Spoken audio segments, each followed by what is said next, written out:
Boa noite, meu nome é Antônio Ribeiro e esse vídeo está sendo feito como parte da obtenção da segunda nota da disciplina de didática do curso de licenciatura em matemática, campus UFPB Campus 4, Rio Tinto.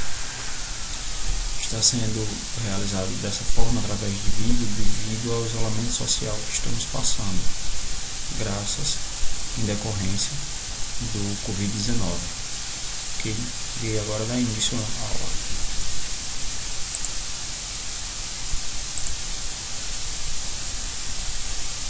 Boa noite.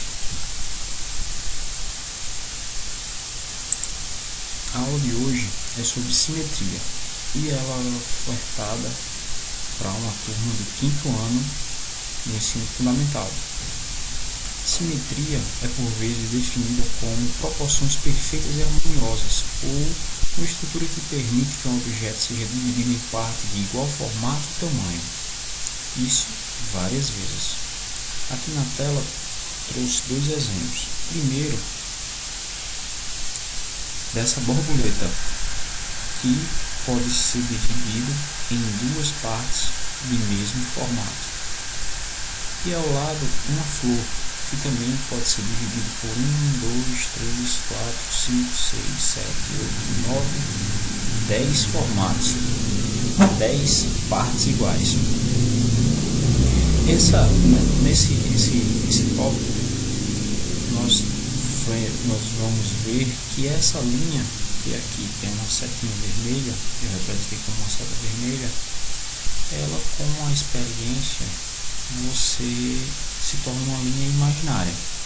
Assim que você dá de cara com uma imagem, você já tem a capacidade de observar que essa figura é simétrica sem eu cruzar essa linha vermelha. Pela definição, nós sabemos que existem 3 tipos de simetria. Primeiro, quando algo pode ser dividido em duas partes exatamente iguais, ele é simétrico, como aquela borboleta do exemplo anterior. Ou quando o objeto é girado em torno de um eixo imaginário, sem que sua forma se altere. Esse objeto é simétrico em relação ao eixo movimento, como aquela flor. Nós podemos ver que ele tem um eixo e essas partes podem ser giradas aqui e ele não perde seu formato. No caso, a gente teria que pegar duas partes dessa, que aí ia dar certo essa rotação. Ou quando um objeto é deslocado de um ponto a outro sem que se altere, ele é simétrico em relação àquele deslocamento. Aqui temos a simetria por reflexão, que é aquela que eu falei, que a gente cruza uma linha no meio do objeto e a gente consegue dividir ele em duas partes iguais. Essa duplicação, a gente tem que imaginar essa reta. Essa reta aqui que vai dividir em duas partes iguais. Essa reta, ela tem um nome. O nomezinho dela é eixo de simetria. Aqui temos essa figura e aqui uma estrela. Podemos observar que esse lado azul mais claro é um espelho do lado azul mais escuro, ou seja, essa figura é simétrica. Esses aqui são exemplos da simetria por rotação. Como eu falei, nós imaginamos um ponto central e poderíamos rotacionar uma figura, uma imagem ao redor desse ponto, e ela continua com as mesmas características. Nesse exemplo aqui nós temos essa régua, uma régua com um triângulo, retângulo, e nós rotacionamos aqui e ela continua simétrica. Nesse segundo exemplo temos essas 4 retas, que se você observar é a mesma reta rotacionada em torno desse eixo, que aqui tem uma setinha. Essa aqui é a simetria por translação. Ela compreende a duplicação da figura padrão obtida pelo deslocamento de cada ponto a uma distância fixa na mesma direção. É como se nós pegássemos esse quadrado aqui e empurrássemos ele um pouco mais para trás, dando origem a uma nova figura. No caso aqui seria o quadrado ACBD e aqui a linha C', D', B'. É a mesma figura dessa aqui, porém é uma segunda figura e são imagens simétricas. Nesse lado aqui também temos a mesma ideia, só que com mais repetições. Aqui nós teríamos 6 repetições dessa imagem. Isso é muito comum naquelas cerâmicas portuguesas, azulejos portugueses que decoravam as cozinhas antigamente, as casas. Ainda hoje se vê, só que não tanto quanto era antigamente. Aqui temos uma translação refletida, ou seja, ele consiste em duas daquelas características, a de translação e a de reflexão. Esse L aqui, nós podemos arrastar ele para o lado e refleti-lo. Essas figuras continuam sendo simétricas. Agora vamos dividir. Esse seria um exemplo de exercício que eu iria usar com a turma. Vamos dividir um quadrado em duas partes. Você pensou assim ou assim e é assim. Vamos ver. Geralmente quando a gente fala em dividir o quadrado, a pessoa pensa em dividir ele no meio, fazendo com que existam dois retângulos. Porém, a pessoa também pode pensar assim: dividir o quadrado na diagonal e dar origem a dois triângulos. Ou a gente também pode dividir o quadrado dessa forma. Só que dividindo o quadrado dessa forma, ela não foi dividida simetricamente. Aqui nós podemos ver que ele faz duas partes iguais. Aqui não. Está dividindo o quadrado? Tá. Porém não de forma simétrica. Agora, usando o exemplo anterior, que figuras a gente consegue formar com um quadrado?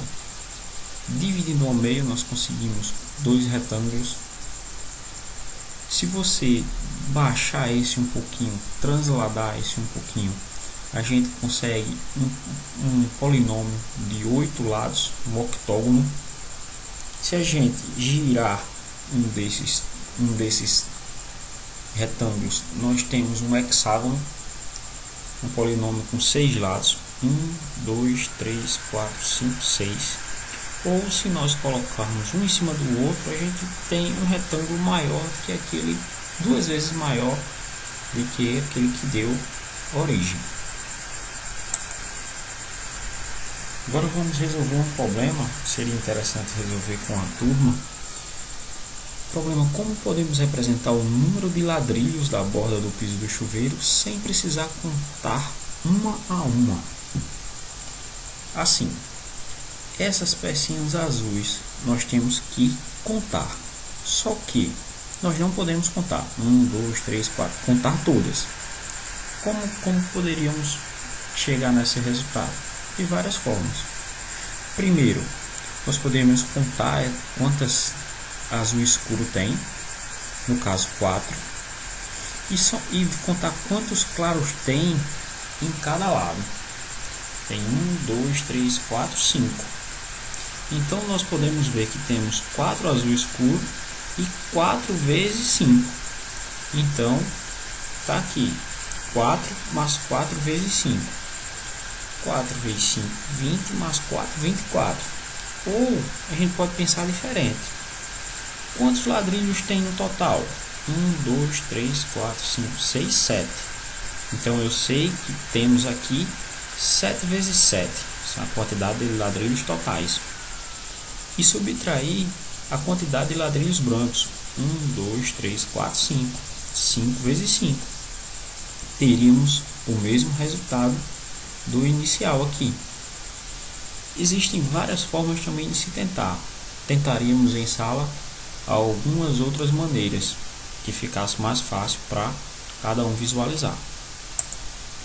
Aqui, outro exercício a ser trabalhado em sala de aula: completar as figuras considerando o eixo de simetria dado.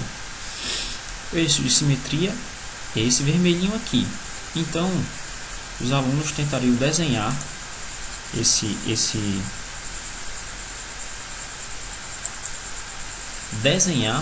essa figura aqui seguindo o eixo de simetria. Vixe, não ficou muito bom não, porque desenhando assim é um pouco difícil.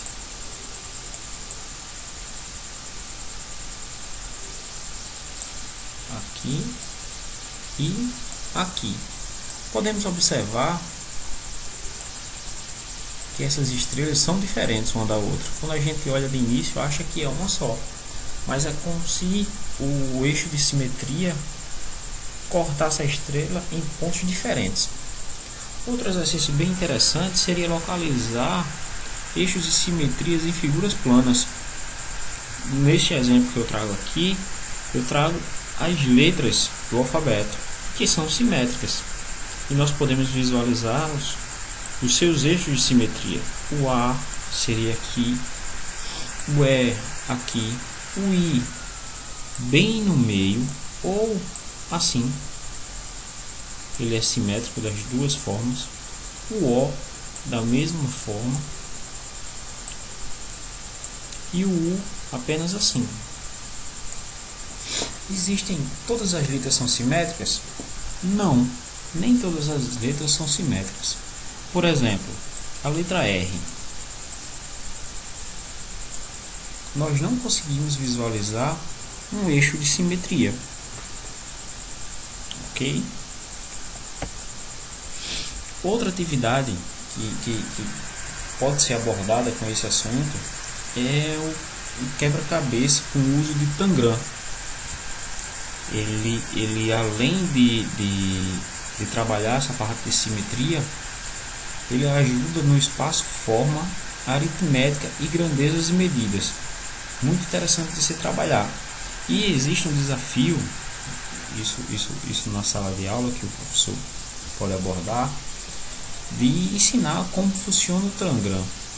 Existem vários níveis de dificuldade. A gente mostra para eles como é, quais figuras a gente consegue formar e tentar fazer com que eles resolvam esses desafios apenas mostrando a silhueta da figura. É muito interessante de se trabalhar. Infelizmente eu não conseguirei trabalhar nesse formato de aula que eu já havia preparado previamente. Esse aqui é o resultado do desafio daquele do gato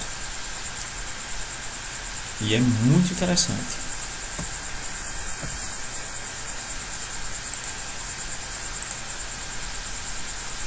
Enfim, essa é a aula, de maneira, infelizmente, que eu não gostaria de ser feito, porém acho que foi feito a contento. Obrigado e fique na paz, professora.